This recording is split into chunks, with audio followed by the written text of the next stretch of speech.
Bonjour à tous, aujourd'hui dans ce format raccourci de Sounds Curious, on s'intéresse à la vie mouvementée de Winston Churchill, de militaire à Premier ministre en passant par écrivain et historien. Voici la vie de Winston Churchill.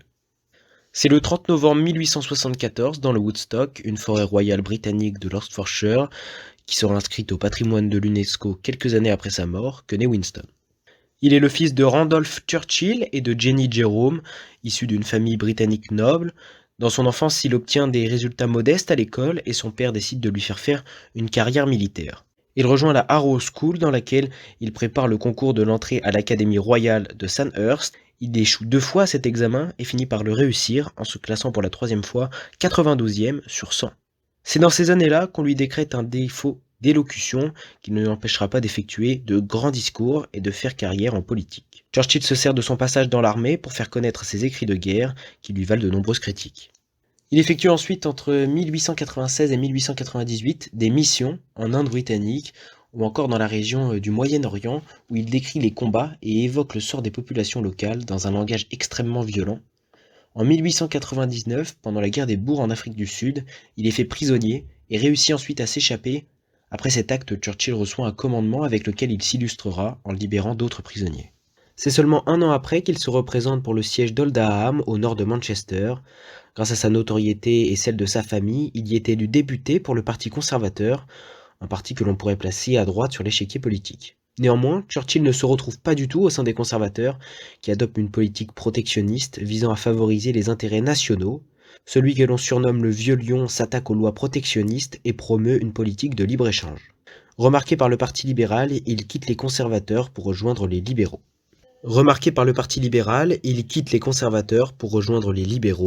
Qui renversent le gouvernement en 1905, et le nouveau Premier ministre, Henry Campbell Bannerman, le nomme sous-secrétaire d'État aux colonies. Ce changement de parti lance certes la carrière politique de Churchill, mais ce choix le place aussi dans une position très délicate puisqu'il est considéré comme un traître par l'électorat des conservateurs et comme un faux social pour une partie des libéraux. Il enchaîne ensuite les postes dans le gouvernement britannique en passant notamment par celui de l'amirauté, l'équivalent d'un ministre de l'Intérieur et d'un ministre de la Marine.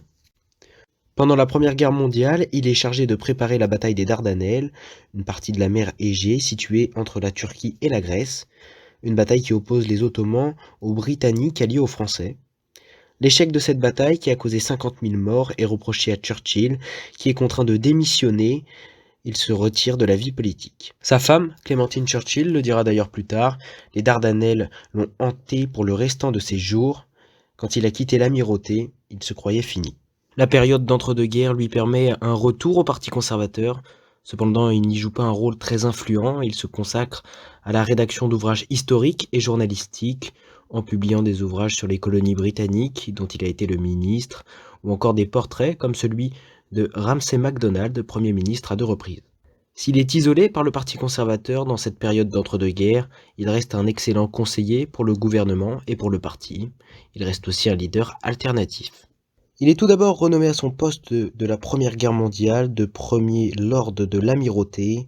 Dès le début de la guerre, il se lie avec Roosevelt, le président des États-Unis. Il occupe son poste avec fermeté et autorité, sans contestation.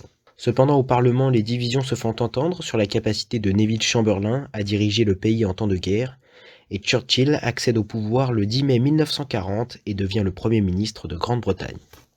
Le Vieux Lion parcourt près de 160 000 km pendant la guerre pour rencontrer les dirigeants sous le pseudonyme de Colonel Warden. Dans son discours du 13 mai 1940, il clame « Je n'ai à vous offrir que du sang, du labeur, des larmes et de la sueur ».